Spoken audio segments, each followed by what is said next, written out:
Saudi আরব প্রথমবারের মতো চালু করেছে নাইট ক্লাব, আর সেখানে নারী পুরুষ অবাধে চলাচল করার সুযোগ পাচ্ছে। জানা যায়, প্রথম নাইট ক্লাব খুলেছে সৌদি আরব।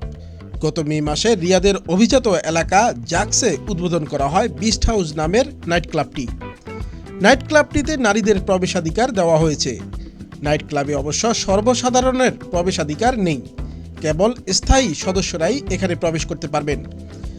বিস্ট হাউজের সদস্য হতে হলে প্রতি বছর সদস্য ফি হিসাবে খরচ করতে হবে অন্তত ১,৯০০ ইউরো, বাংলাদেশি মুদ্রায় যা কিনা ২,৪২,৪৬৭ টাকা। নাইট ক্লাবে যেসব রক্ষী বা বাউন্সার রয়েছেন, তাদেরও মূল দায়িত্ব হলো আগত অতিথিদের মধ্যে কেউ অ্যালকোহল নিয়ে এসেছেন কিনা সেদিকে লক্ষ্য রাখা। ব্যাপক রক্ষণশীল দেশ হিসাবে পরিচিত সৌদি আরবে একসময় নারীরা প্রায় পুরোপুরি অন্তঃপুরবাসী ছিলেন, কিন্তু ক্রাউন প্রিন্স মোহাম্মদ বিন সালমান ক্ষমতায় আসার পর থেকে এই চিত্র বদলাতে শুরু করে।